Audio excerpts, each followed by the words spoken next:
Welcome back to an exciting video. And what we're going to do today is we're going to talk about how bad your major 7 chords suck.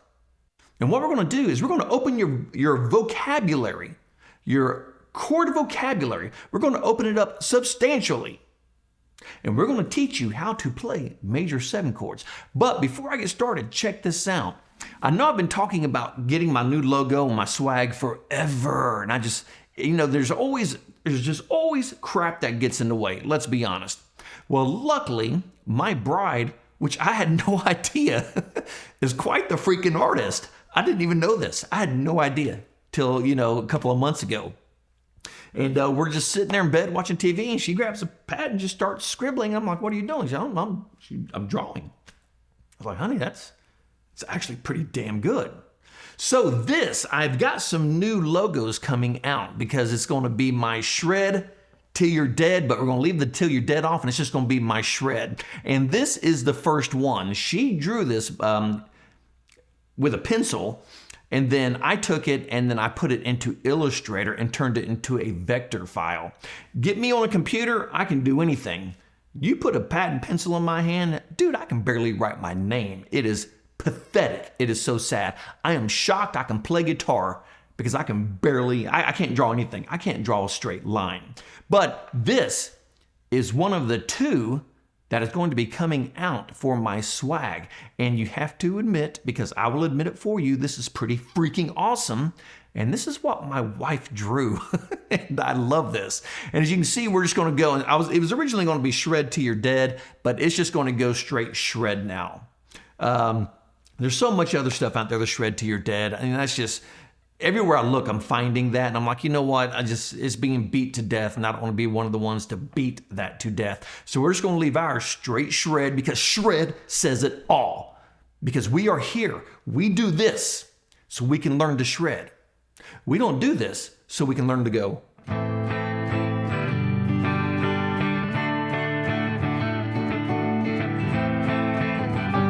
Because if that's what you want to do, you're on the wrong channel. I'm telling you that now. You're on the wrong channel. Go find Joe Bob's Country channel, and then you can...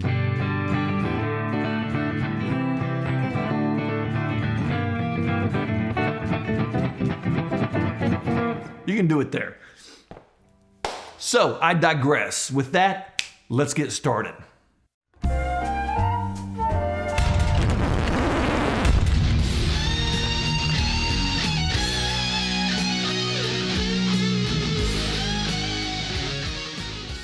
That is right. How bad do your 7th chords suck? Do you ever even use 7th chords? Or do you spend your entire life doing this? And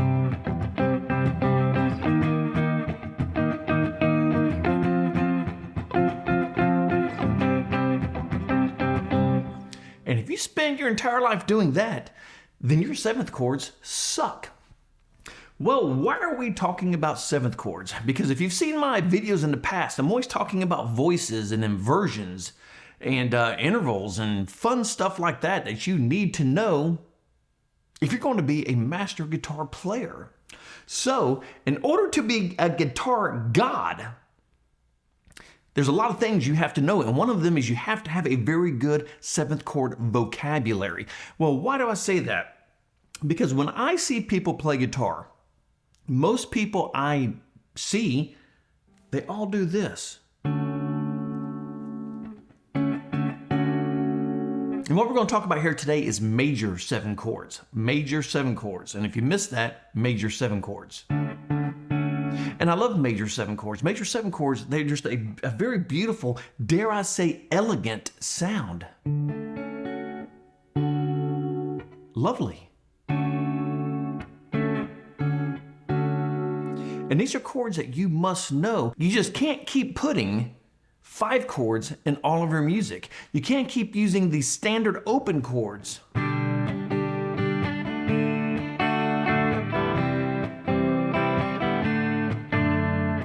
At one point, you have to jump out of your little box and expand your horizons. So we're going to talk about 7 chords.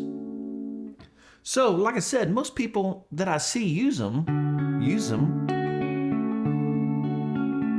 from this well, not position, from this fingering of the chord. And there's nothing wrong with that. I use this one all the time. And like I said, it's a beautiful sound. And this chord, I love this fingering of this chord because it sets you up for so many other chords to run into, which makes it even more beautiful than it already is. But there's more to a seventh chord than this one fingering.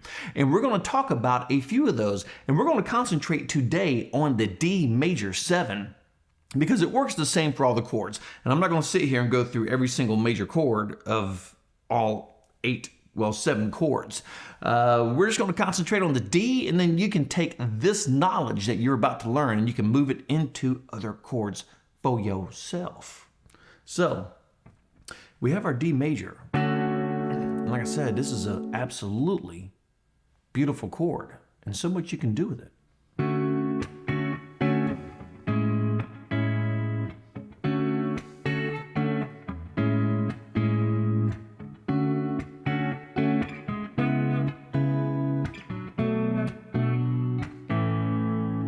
Lovely. And another way you could look at this is your introduction into jazz.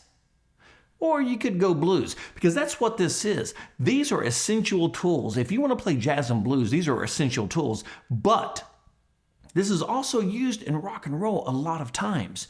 I can't count how many songs have major 7 chords in them. Right off the top of my head, Plush by STP has a D sharp major 7 in it.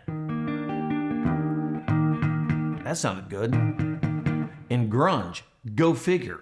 But these chords are used in rock music all the time, but they're predominantly set into jazz and blues. And it's a very important part of your tool chest to know these chords. So, well, I know this D7. Why do I need to know any other D7s? Because the voicings are everything in this. For instance, you can play an A major 7 here.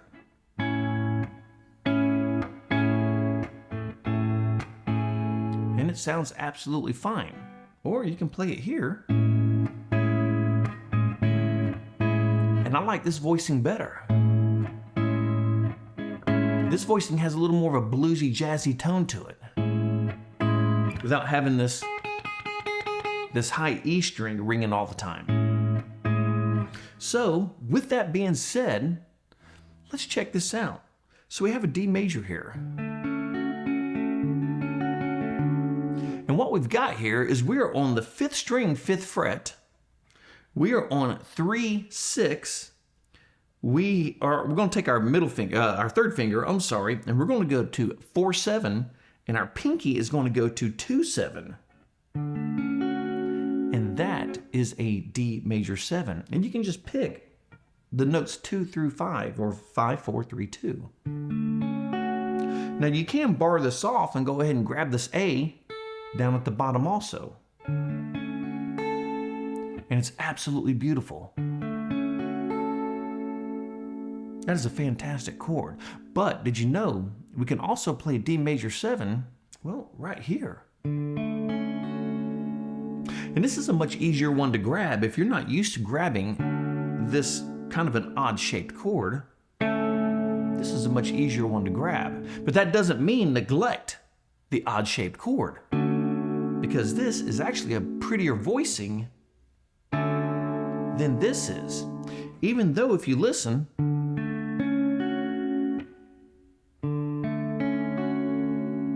the notes fall in the same sequence. And actually this would be an inversion of a D major 7, but the notes fall in the same sequence. But this is just a prettier voicing. Because we're down here on the lower strings, which adds to a warmer, dare I say, jazzier tone than that. But this is a D major 7. This is a D major 7. And to play this one, all we're doing is we're barring off at the 2nd fret, strings 1, 2, and 3. And then we hit the 4 open. D major 7. D major 7. And you can add this A onto the bottom of it. All right, well, that's great. Now we have two places we can play D major 7. Well, we can also play D major 7 right here. Now this would actually be a root position, D major 7. What do I mean by that? We have our root, our third, our fifth, our seventh. So they stack just like they would on a piano from bottom to top. This is not an inversion, but that is a D major 7 and is a beautiful sound. I use this voicing sometimes when I need this high seventh on the top, but it's still a beautiful sound. And the beauty of these things and the guitar is I'm going to step back to the first one we did, our D major 7. If you slide it up a half step, D sharp major 7, slide it up another half step, E major 7, F major 7, F sharp, and so on and so on. Well, it works the same here. D major 7. But now when we come up a half fret, we have to change our fingering a little bit because now we have to fret off this fourth string, which was being done by the nut. Now we have to do it by our finger. D sharp, E major 7, F major 7, F sharp, G, G sharp, and so on. Well, and it also works the same for this, because this is just one of the beauties of guitar, is you can move these chords everywhere without having to change the shape of the chord. You only have to change the position. So if we did this down here and we did an F major 7, and we move this up a half step, now we have to bar off that bottom string. Well, guess what? F sharp, G, G sharp, A sharp, or B flat, B, C, C sharp, back to our D major 7. So we have D major 7, D major 7, and we have D major 7. Well, what is this one? Well, finger number 1 goes on the first string, 9th fret. Finger number 2 is going to go on 2nd 10. Finger number 3 is going to go on 3-11. Finger number 4 is going to go on 4-12. D major 7, D major 7, D major 7. Well, there's 3 D major 7s right there. And like I said, any of these voicings, you work for every single chord. Now that you know the pattern, the shape. Well, hang on.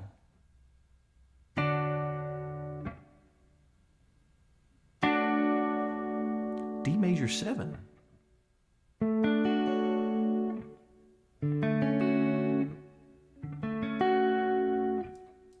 Well, how can this be? Now we have 4 places to play a D major 7. And this is why when I teach theory, I generally teach it on a piano, because it's very hard to understand theory on a guitar, because there's a lot of places you can play a D major 7 on a piano.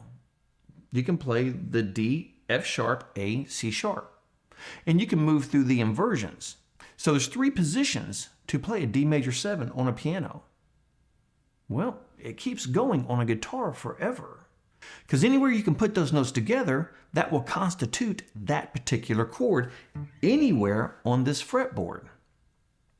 So like I said, we have a D major 7, D major 7, D major 7. Then of course we have this one, D major 7, D major 7. Well, hang on. We also have here D major 7. But what are we doing here? Well, here we're barring off the 2nd through the 6th string. And then take finger number 2 and we're going to put it on 4-11. Finger number 3 is going to go on 3-11. And usually when I'm up here high like this, I will just play the 3rd, 4th, and 6th string.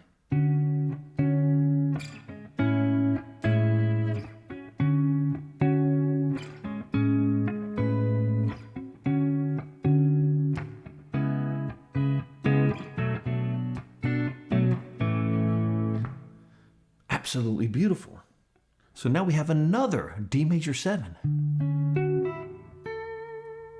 So now, what do we got here? 1, 2, 3, we got 4, 5 D major 7s. Well, guess what? Just for the fun of it, let's go ahead and toss in a 6th D major 7. Now this one is tricky. This is very, very hard to fret, this one is, but it's a very odd voicing. Listen to this. It is absolutely gorgeous. Listen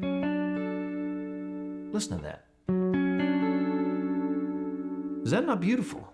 And what makes this chord sound so pretty is that C sharp and D sitting right next to each other. It's the clash, the tension between those two notes. Right there. And that is an absolutely gorgeous chord. And that is a D major 7 also, completely different voicing of one. Well, how do we play this one? This one's actually very hard to grab off the cuff. On this one, you take your first finger and it is going to go on 2, 3, 2nd string, 3rd fret. We're going to take our second finger and it is going to go on 4, 4.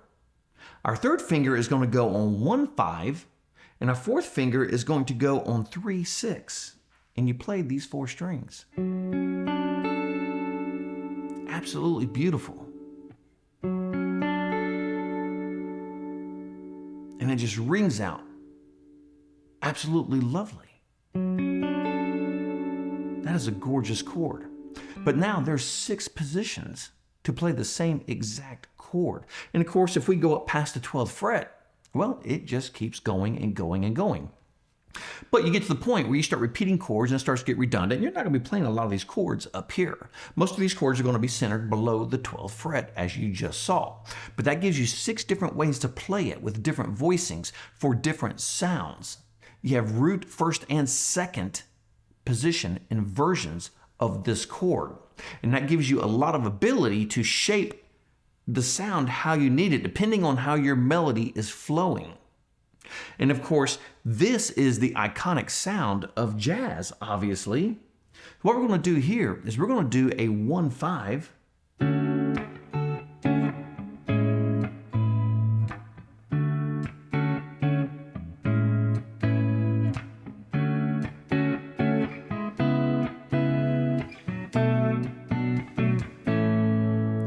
So what I was doing here is I'm playing a D major 7.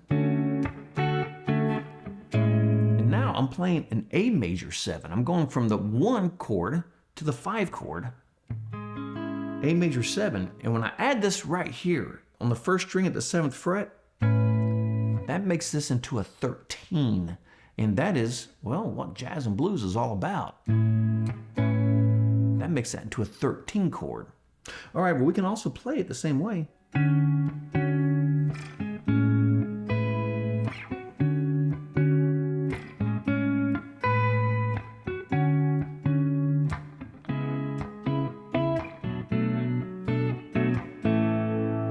Absolutely gorgeous. And so you've got to know this vocabulary if you're going to get into blues and jazz. Because of course, one of the big progressions is a 2-5-1 in blues and jazz. So staying with our D major 7, let's give it a shot and see what it sounds like. We're going to play our 2-5-1 progression.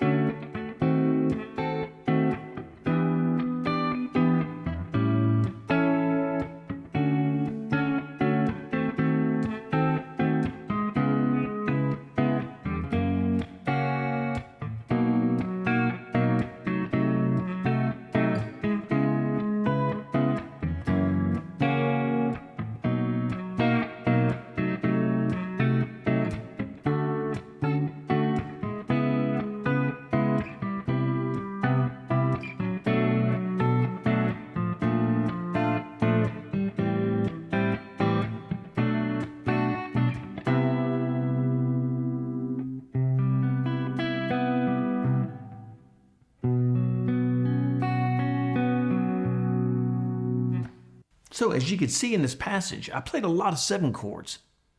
Now granted, everything I did was centering around the major 7 chord, the 1 chord. On the first one we did, we centered around our 1 chord of our D major to our 5, which is also major 7. And on the second one, we did the 2-5-1. So we went from an E minor 7, we went to an A7 this time, D major 7, D sharp diminished, which is also a 7 chord.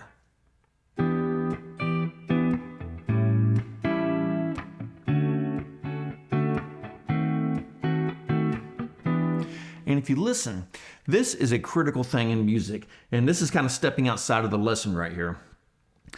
A perfect way to get back to your tonic is play a chord that has the note in it 1/2 step down from your tonic. So if we're trying to get back to, in this case, our tonic is D, but we're starting our song on E minor.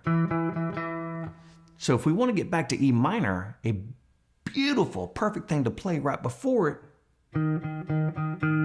is an E flat or a D sharp, because it leads, it pulls you right back. You can hear it. It pulls you back to your starting point. And that is the beauty of this one little transition here. Check this out.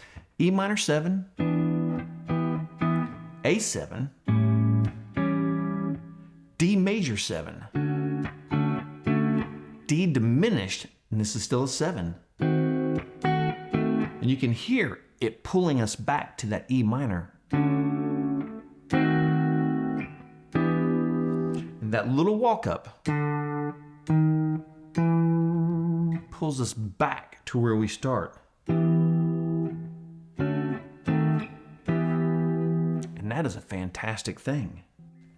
So that is your crash course on major 7 chords. And no longer can you say that your major 7 chords suck, because you just learned 6 voicings, 6 fingerings for 1 major 7 chord. So there's no excuse for you not to use them in your music, because I've shown you positions where to use, well, for whatever you're writing.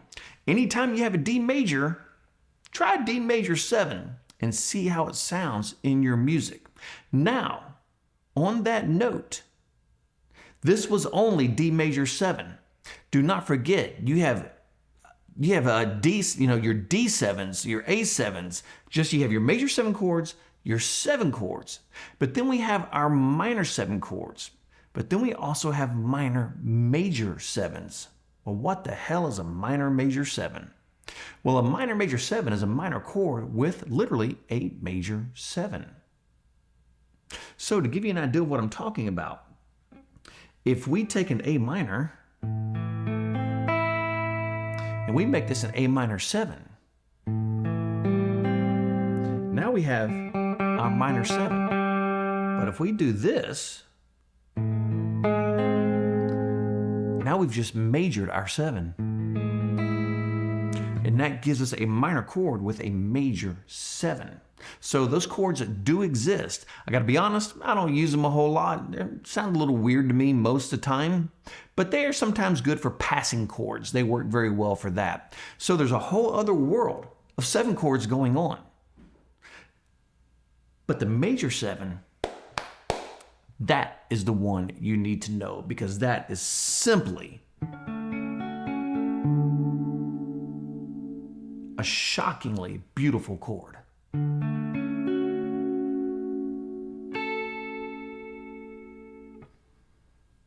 And that's a must learn for a guitar player. Now this chord chart will be on my Patreon page and my YouTube channel if you need to get the chord chart, which is where I put all the tabs as the stuff that we're going to be doing. All that stuff is going to be ending up on there. And then also have lessons on there, exclusive content just for my subscribers and on Patreon or on YouTube. Now, with that being said, Don't think that there's not a tremendous amount of information. Most of this information is going to stay on my YouTube channel. Like I said, the only reason I'm doing that is the backing. When I start doing backing tracks, they will be up there. But some of these videos actually take a lot of work, and those are the ones that will go up, or half and half. Half of it will be on my YouTube channel, the other half will be on my Patreon page or the join section of YouTube. So on that note, I'm going to wrap this up right there. Like the great Sammy Hagar says, if you miss the beat, you lose the rhythm and nothing falls into place. Practice those 7 major chords, because guess what? From this point on, you can no longer say that my 7 major chords suck, because now you know them, now you know how to use them, put them into your music, and rock on.